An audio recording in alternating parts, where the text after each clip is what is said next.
অসমৰ মাননীয় জনপ্ৰিয় মুখ্যমন্ত্ৰী ডক্টৰ হিমন্ত বিশ্ব শৰ্মা ডাঙৰীয়া,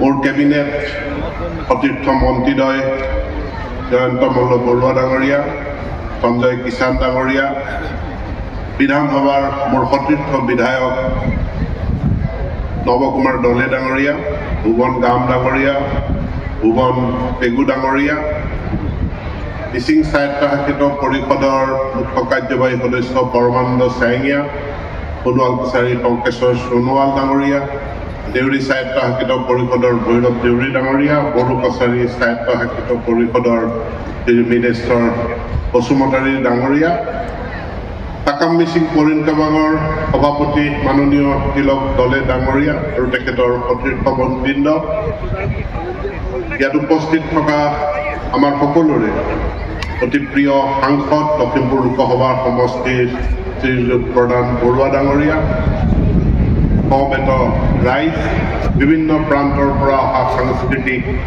প্ৰতিযোগী কলা কুশলীসকল, TMPকে নিমে কেবাঙৰ সদস্যসকল, আপোনালোক সকলোকে মোৰ ফালৰ পৰা নমস্কাৰ জনাইছোঁ। তাকামান কুমৃত সুযোগ গাম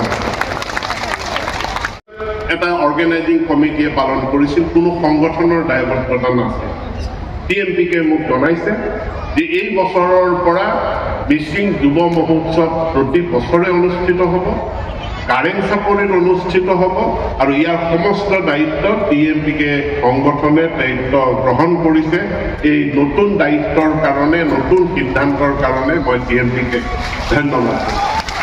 তেখেতে কথা পাতি গৈছে, মই ভুৱন পেগু আৰু আমাৰ সতীৰ্থসকল যেতিয়া আমি কথা পাতিছিলোঁ যে ডক্টৰ হিমন্ত বিশ্ব শৰ্মাৰ ৰাতি থাকি যোৱা এই কাৰেং গাঁওখনত আমি ডাঙৰ কিবা এটা কৰিব লাগিব আৰু সেই ডাঙৰ কিবা এটাৰ সিদ্ধান্ত আজি হৈছে যে মিচিং যুৱ মহোৎসৱৰ প্ৰতি বছৰে অনুষ্ঠিত হোৱা পাৰ্মানেণ্ট কনভেনশ্যন চেণ্টাৰ স্থলী ক্ষেত্ৰ হিচাপে এই কাৰেং চাপৰিতে সেই পাৰ্মানেণ্ট ক্ষেত্ৰ হ'ব আৰু ইয়াত নিশাটো কটাই যোৱা ডক্টৰ হিমন্ত বিশ্ব শৰ্মাৰ সেই এটা নিশা তাক আমি চিৰযুগমীয়া কৰি ৰখাৰো ইয়াতে আমি ব্যৱস্থা কৰিম বুলি আমি সিদ্ধান্ত গ্ৰহণ কৰিছোঁ। মই প্ৰথম কাৰেং চাপৰিলৈ আহিছোঁ, তেতিয়া কাৰেং চাপৰিলৈ আহিবলৈ ৰাস্তা নাছিল, নাৱেৰে পাৰ হৈ আহিব লাগে আৰু তেতিয়াৰ কাৰেং চাপৰিলৈ আহিলে একেদিনাই ঘূৰি যোৱাৰ কথা চিন্তা কৰিব নোৱাৰি, ৰাতিটো থাকি যাব লগা হৈছে। 1988 চনৰ বিধ্বংসী বানপানীৰ পাছত মই সতীৰ্থসকলৰ লগত আহি এনিশা কাৰেং চাপৰিত থাকি গৈছোঁ। ইয়াৰ পাছত বগীবিল দলং আৰম্ভ হ'ল আৰু দলং আৰম্ভ হোৱাৰ পাছত কাৰেং চাপৰিৰ জীৱনলৈ বহুত ডাঙৰ পৰিৱৰ্তন আহিল। আমি নদী পাৰ হ'ব লগা, সুঁতি পাৰ হ'ব লগা নহ'ল আৰু আজি আমি এই কাৰেং চাপৰিত এনেকুৱা সুবিশাল অনুষ্ঠিত কৰিবলৈ সক্ষম হৈছোঁ। কেৱল সেয়াই নহয়, 2017 চনত প্ৰধানমন্ত্ৰী নৰেন্দ্ৰ মোদী ইয়ালৈ আহে। এই কাৰেং চাপৰিত আজি আমি ইয়ালৈ অহা ৰাস্তাটোৰ সিপাৰেই 3খনকৈ হেলিপেড আছে। মই সকলোকে অনুৰোধ জনাইছোঁ, এই 3খন হেলিপেড ভাৰতবৰ্ষৰ প্ৰধানমন্ত্ৰী নৰেন্দ্ৰ মোদীৰ স্মৃতিত, তেখেতৰ বগীবিল দলং উন্মোচনৰ স্মৃতিত ইয়াক খুব সুন্দৰভাৱে কাৰেঙৰ ৰাইজে যাতে ইয়াক সংৰক্ষিত কৰি ৰাখে তাৰ কাৰণে মই আহ্বান জনাইছোঁ। 21 এপ্ৰিল ঢকুৱাখানাৰ বিলমুখত আন্দোলনকাৰীসকলৰ ওপৰত TMPকেৰ ওপৰত গুলীচালনা হৈছিল। 3জন ব্যক্তি মৃত্যু হৈছিল, গগামেদক, নৰেশ টাইট আৰু অত্যাচাৰত নিহত হৈছিল অঞ্জনা পেগু। আৰু তাৰ পাছত মই দেখিবলৈ পাইছিলোঁ মিচিং যুৱক যুৱতীসকলৰ মাজত এটা তীব্ৰ উত্তেজনা আৰু সেই সময়ত গোটেই অসমত এটা উগ্ৰপন্থী সংস্কৃতি চলি আছিল, বন্দুক সহজলভ্য আছিল, উগ্ৰপন্থী সংগঠন গঠন কৰাৰ এটা প্ৰৱণতা আছিল আৰু মিচিং যুৱক যুৱতীসকলৰ মাজত এচামে হাতত বন্দুক লোৱাৰ কথা মুকলিকৈ উচ্চাৰণ কৰিছে। TMPKৰ মজিয়াত বহুত বিতৰ্ক হৈছিল আৰু বিতৰ্কৰ পাছত মই আজিও TMPKক ধন্যবাদ জনাম। TMPকে সিদ্ধান্ত লৈছিল যে কোনো পৰিস্থিতিত কোনো ধৰণৰ উগ্ৰপন্থী কাৰ্যকলাপক বন্দুকৰ সংস্কৃতিক TMPকে সমৰ্থন নজনায় আৰু সেই কাম নকৰে আৰু তাৰ পৰিৱৰ্তে আমি আমাৰ কৃষ্টি সংস্কৃতিক বিশ্ব দৰবাৰলৈ নিয়াৰ কাৰণে সংকল্প লৈ 1996 চনত এবছৰৰ পাছত কোলাজানত মিচিং যুৱ মহোৎসৱৰ আয়োজন কৰিছিল। মিচিং যুৱ মহোৎসৱ আয়োজন কৰাৰ মূলতে আছিল যে সন্ত্ৰাসবাদ নহয়, উগ্ৰপন্থ নহয়, বন্দুক নহয়, আমাৰ নিজৰ কৃষ্টি সংস্কৃতিক সন্মান জনাই আমি তাৰ উৎকৰ্ষ সাধন কৰি আগুৱাই যোৱাটোৱেই যুৱ শক্তিৰ প্ৰকৃত দায়িত্ব আৰু কৰ্তব্য। 1996 চনৰ মিচিং যুৱ মহোৎসৱ সেই সময়ত বহুত অৰ্থ নাছিল, ব্যৱস্থা নাছিল, গতিকে এনেকুৱা পেণ্ডেল নাছিল, এখন মাত্ৰ মঞ্চত সেই প্ৰতিযোগিতা অনুষ্ঠিত হৈছিল আৰু যেতিয়া 30জনী ছোৱালীয়ে সেই মঞ্চখনৰ ওপৰত নাচিছিল, মোৰ এতিয়াও মনত আছে সেই মঞ্চখন তেতিয়া লৰিছিল, তাৰ তলৰ লোহাৰ খুঁটাবিলাক খুলুক খুলুক আছে। স্বেচ্ছাসেৱকসকলে তলত সোমাই ওপৰত ছোৱালীয়ে নাচিছিল, তলত ডেকা ল'ৰাবিলাকে মঞ্চখন যাতে ভাগি নপৰে তাৰ কাৰণে ধৰি ৰাখে। বহুতো প্ৰতিনিধিয়ে খাবলৈ সময়মতে ভাত পোৱা নাছিল। মই গোটেই নিশা ধৰি নিজে ৰান্ধনীশালত থাকি ভাত ৰান্ধিছিলোঁ 1996 চনত আৰু তাৰ পৰা আহি আজি নৱম মিচিং যুৱ মহোৎসৱ ই এটা আন্দোলনলৈ ৰূপান্তৰিত হৈছে।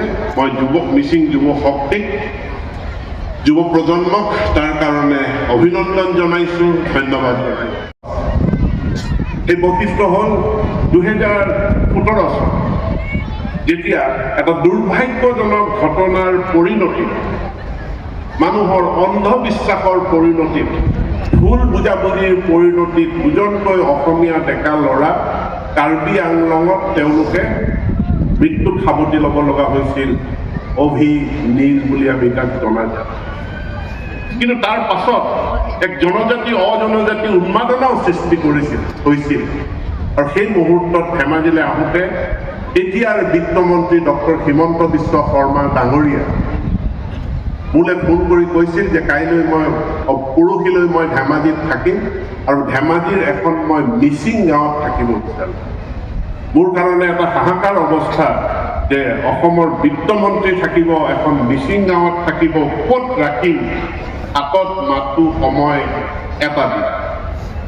আৰু তাৰ মাজত মই তেতিয়া সাংসদ প্ৰধান বৰুৱাৰ লগত আলোচনা কৰিছিলোঁ, ভুৱন পেগুৰ লগত আলোচনা কৰিছিলোঁ আৰু মই এইটোও জনাইছিলোঁ, মুখ্যমন্ত্ৰীয়ে মোক এইটো কথাও জনাইছিলে, মানে তেতিয়াৰ বিত্তমন্ত্ৰীয়ে মোক এইটো কথাও জনাইছিলে, মোক কোনো আধুনিক ব্যৱস্থা নালাগে, টিউবেল এটাৰ পাৰত মই গা ধুব পাৰিম, মোক অলপ আৰ-বেৰ থকা এটা শৌচালয় হ'লেই হ'ল আৰু থকাটো মই মিচিং মানুহৰ চাংঘৰতে থাকিম।